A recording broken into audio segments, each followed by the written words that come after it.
बात केवल यति थियो कि 3 दिन पहिला जेठको दिउँसो चर्को घाममा उहाँले देशका थुप्रै सेवकहरूलाई शरबत पिलाएर सत्कार गर्नुभएको थियो।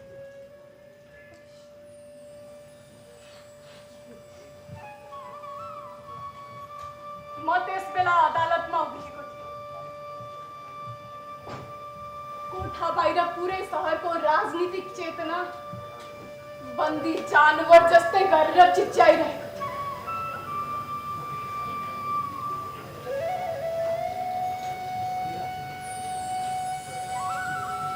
मेरो प्राणधन, मेरो प्रेमीलाई हत्कडी लगाएर त्यहाँ ल्याइयो।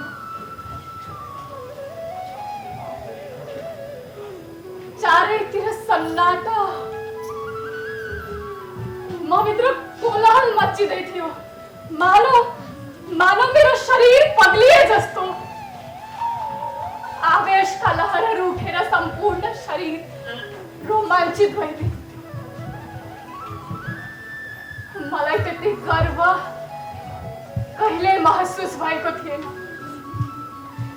त्यो अदालतको कुर्सीमा बसेका अंग्रेज अफिसरहरू, रातो पगडी बाँधेका प्रहरीहरू, ती सबै मेरो नजरमा तुच्छ देखिन्थे। बारम्बार मनमा आउँथ्यो कि प्रेमीको चरणमा लुटपुटेर त्यही अवस्थामा आफ्नो जीवनको बलिदान गरिदिऊ।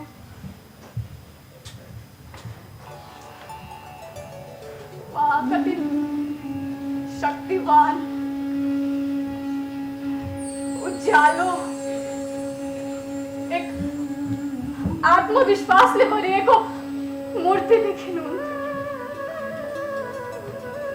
त्यस मूर्तिमा कुनै अपराध, ग्लानि वा शोकको छाया पनि थिएन। ओठहरूमा एक ऊर्जावान, मनमोहक र ओजस्वी मुस्कान थियो। यो अपराधको लागि 1 वर्षको कठिन जेल सजाय, वाह रे न्याय!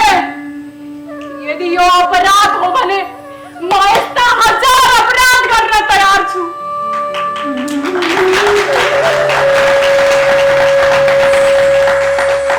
त्यहाँबाट जानु है, मलाई हेर्नुभयो, केही मुस्कुराउनु भयो र आत्मविश्वासका साथ कठोर हुनुभयो।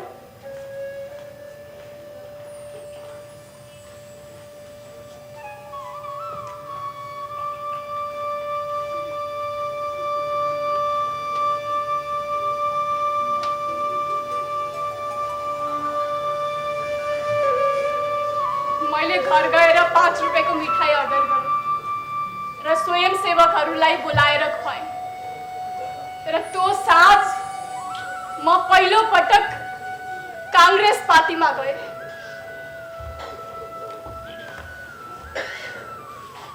सहभागी मात्र होइन, मञ्चमा गएर बोले पनि। त्यहाँ मैले पहिलो पटक सत्याग्रहको प्रतिज्ञा पनि लिए।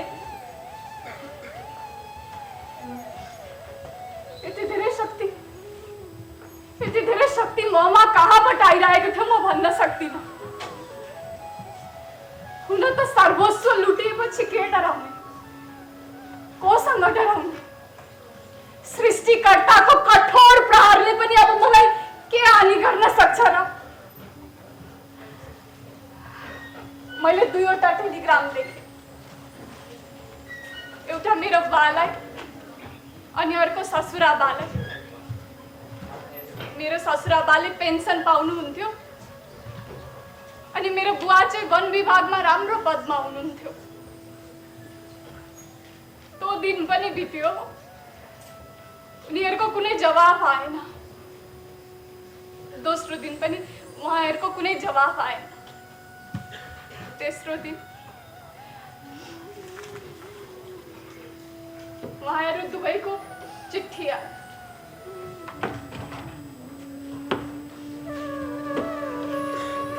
बुढेसकालमा तिमी मोरे सहारा बन विकास मोरे तिमीले त्यो आशालाई तोड खेर चाहन्छौ म भिख माग मलाई सरकार पेन्सन आउँछ म तिमीले आज मेरो पेन्सन घुमाउँदा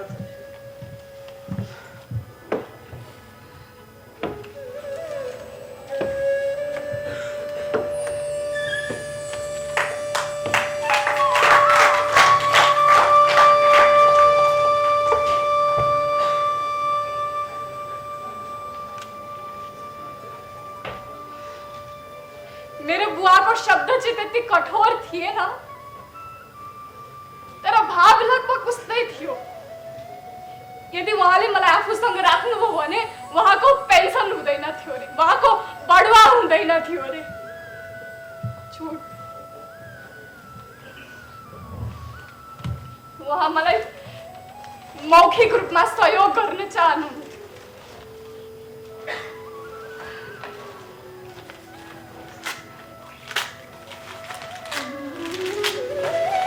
मौखिक रूपमा सहयोग गर्न चाहनुहुन्थ्यो मलाई, मौखिक रूपमा।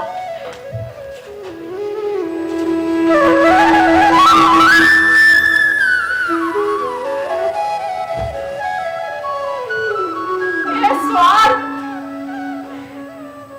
तेरो माया कति प्रबल है। आफ्नो स्वार्थमा बाधा पर्ने डरले आफ्नै ससुरा बा बुहारी प्रति यति उदासीन हुनुपर्ने, आफ्नै बुवा आफ्नो छोरी प्रति यति निर्दयी हुनुपर्ने। अहिले मेरो उमेर कति भयो र? मैले त अझै सारा संसार देख्न बाँकी छ।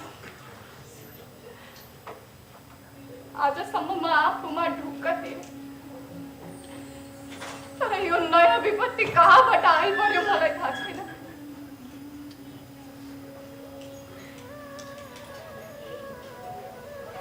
सुनसान घरमा आधारहीन भएर मैले कसरी बस्ने? अब म कहाँ जाऊँ, के गरौँ? यदि पुरुष भएको भए त काङ्ग्रेसमा जान्थ्यो होला, मजदुरको रूपमा काम गरेर खान्थ्यो होला।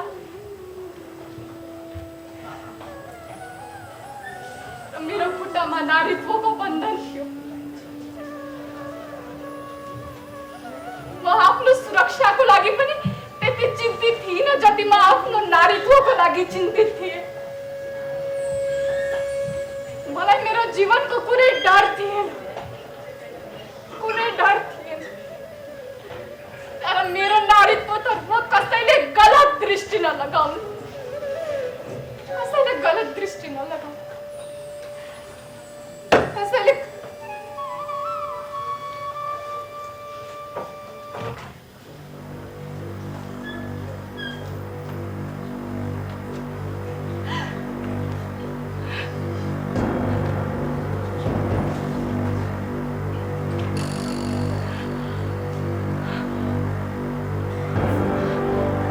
केही आवाज सुनेर बाहिर हेरेँ। दुईजना पुरुषहरू उभिरहेका थिए। तिनीहरू यहाँ किन उभिरहेका छन् मलाई थाहा छैन। मलाई सोध्न मन लाग्यो, को हो तिमीहरू? यहाँ किन उभिएका?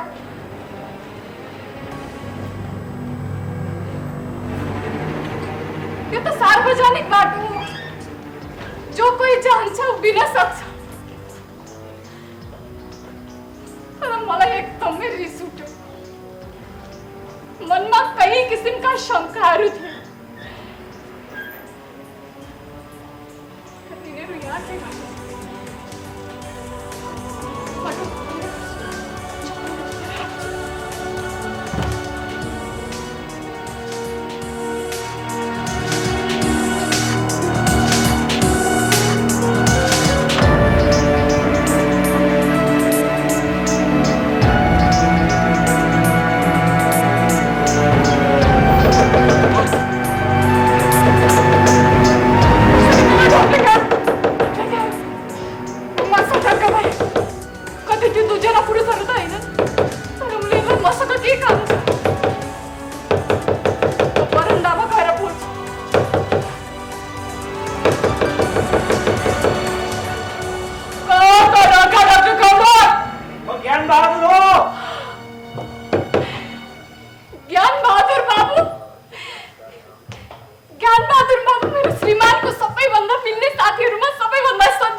मलाई आज यहाँ आउनु थियो, त्यही भएर म स्कुल गइनँ।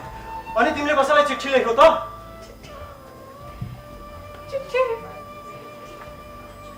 लेखेको थिएँ, चिठी। अनि कोही लिन आउँदै हुनुहुन्छ?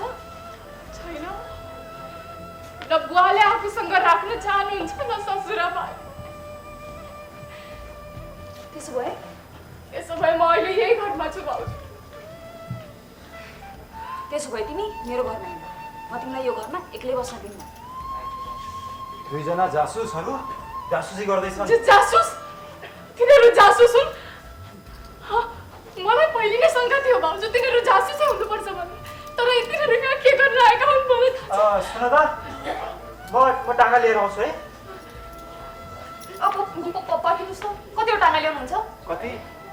हो कति? एउटा टाँगामा 2-3 जना यात्री मात्र बस्छन्। बाक्सा भाँडाकुँडा ओछ्यान मेरो टाउकोमा लिएर जाउँ? त्यसो भए म 2टा ल्याएर आउँछु। होइन, 2टा टाँगामा कति सामान बोक्नुहुन्छ? त्यसो भए 3टा ल्याउँला त? जानुस् न चाँडो, यति सानो कुराको लागि 1 घन्टा लाग्छ। भाउजू, म त्यहाँ गएँ भने तपाईँहरूलाई केही दुःख हुन्छ होला नि त? हो, अवश्य हुन्छ। 2-3 पाउ पिठो खान्छौ, एउटा कुनामा ओछ्यान लाउँछौ, 2-3 आना मूल्यको तेल आफ्नो कपालमा हाल्छौ। ओहो, कस्तो ठुलो समस्या हो। तपाईँले मलाई जिस्काउनु भएको। हाम्रो बुवा आएपछि आफ्नो घरमा पाहुना बनाएर राख्नु, हाम्रो हिसाब किताब बराबर हुन्छ। अब त राजी छौ नि? ल छिटो सामान बाँध, छिटो खासा गोल लगाउनु है।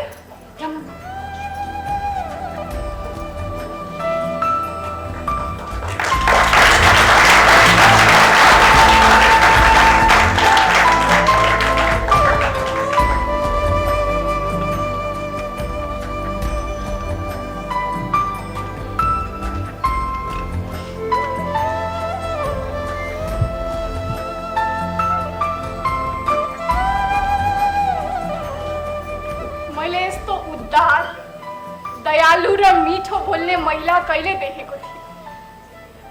यदि म उनको आफ्नै बहिनी भएको भए पनि सायद यति राम्रो व्यवहार गर्ने थिइनँ होला जति उनले मलाई गरिरहेकी थिए। उनले चिन्ता वा क्रोधलाई जितेको जस्तो देखे। उनको अनुहारमा सधैँभरि मिठो मुस्कान हुन्थ्यो। उनका घरमा कोही बालबच्चा त थिएनन्, तर मैले उनीहरूलाई कहिल्यै दुखी देखिनँ। आन्तरिक कामहरू उनी आफै गर्दैथिन्। यति थोरै खाएर, यति धेरै मेहनत गरेर कोही कसरी यति बलियो भयो होला? सायद उनको भाग्यमा आराम लेखिएको थिएन। जेठको दिनको त्यस्तो चर्को घाममा पनि उनी कहिल्यै आराम गर्दिनथे। जहिले देखो मलाई खुवाउनकै लागि तत्पर परिरहने।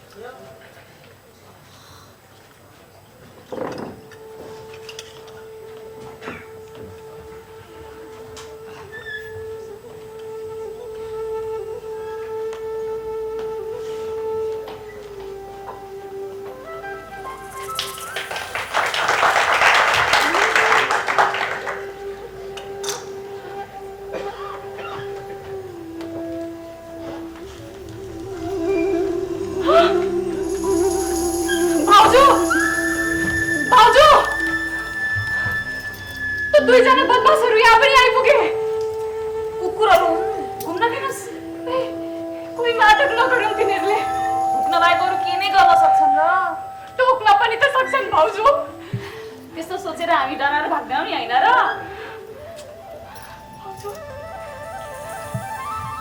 8 दिन बितिसक्दा पनि ती 2 गुप्तचर अधिकारीहरू फेरि बाहिर देखेँ मैले। तिनीहरू यहाँ के गर्दैछन्? किन आएका हुन्? सायद तिनीहरूले मलाई यहाँ पनि बस्न दिँदैनन् होला।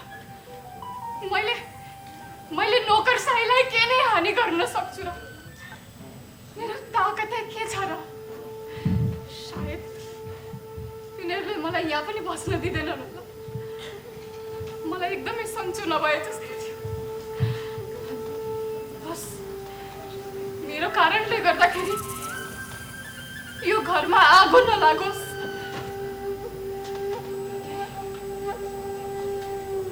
तर देवीजीलाई कसले सम्झाउन सक्छ? ज्ञान बहादुर बाबु आउनुभयो म एकदमै चिन्तामा हुनुहुन्थ्यो।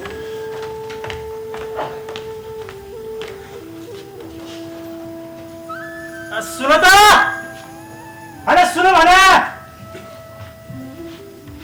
होइन के हो के तिमी कहाँ जाँदैछौ भने पहिले लुगा फेर्नुस्, हात मुख धुनुस्, के खाना खानुस्, त्यसपछि जे भन्नुहुन्छ भन्नु होला। होइन तिमीलाई त्यहाँबाट उठ्न मिल्दैन भने म समस्यामा छु के।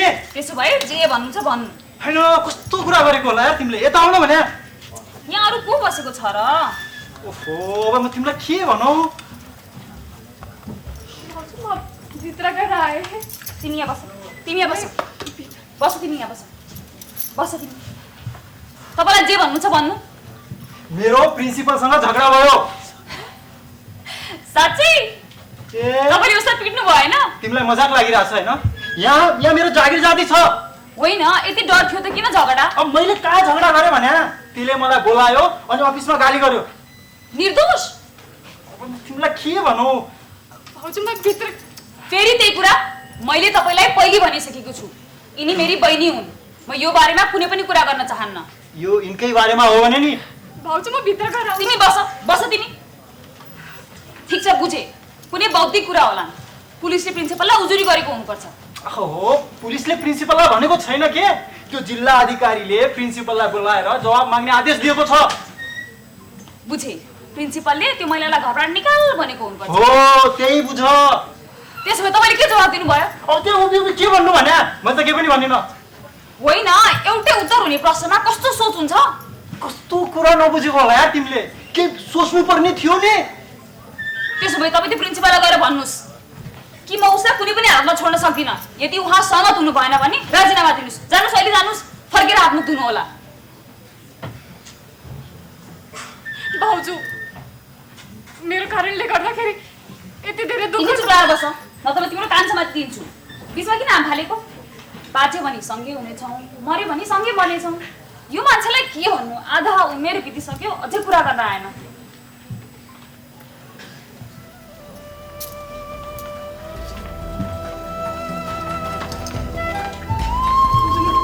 मेरो कारणले गर्दाखेरि यति धेरै दुःख नलिनुहोस् तपाईँहरू प्लिज।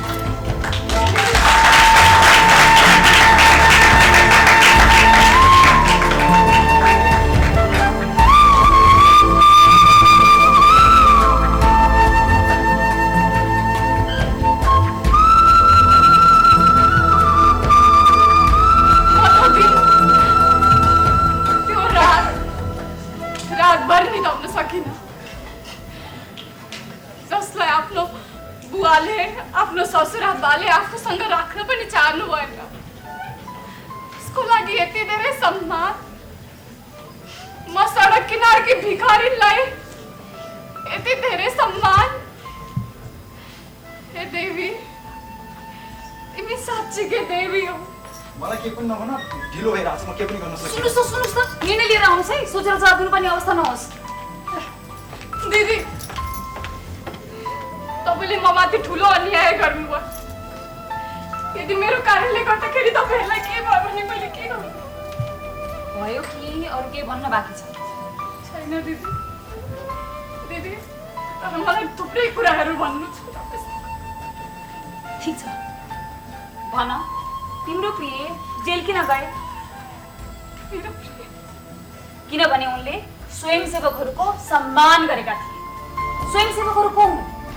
उनीहरू हाम्रो सेनाको वीर हुन्, जसले हाम्रो लडाई लडिरहेका छन्। उनीहरूको पनि आमा बाबु होला, छोराछोरी होलान्। उनीहरूले पनि कुनै न कुनै व्यापार गर्थे होला। तर देशको लडाईको लाग्दा जो पुरुषलाई जेलमा राखिन्छ, त्यस्ता महान पुरुषको श्रीमतीको दर्शन पाएको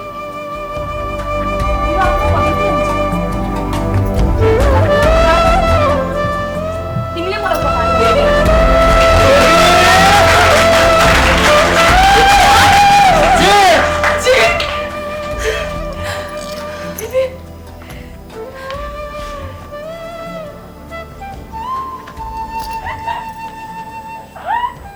जब म प्रिन्सिपल कहाँ गएँ र राजीनामा दिए, उनी अलमलमा परे।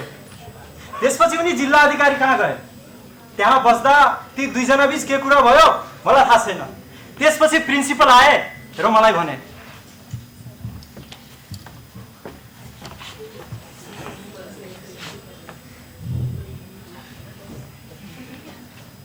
तपाईँ राजनीतिक कार्यक्रममा जानुहुन्न? आजसम्म म कुनै पनि राजनीतिक कार्यक्रममा गएको छैन सर। तपाईँ काङ्ग्रेसको सदस्य त हुन्न? म कुनै पनि सदस्यलाई जान्दैन सर। काङ्ग्रेस कोषमा चन्दा दिनुहुन्न? मैले आजसम्म कसैलाई पनि 1 रुपियाँ दिएको छैन। त्यसो भए हामीलाई तपाईँलाई भन्नु केही छैन। म तपाईँको राजीनामा फिर्ता गर्छु।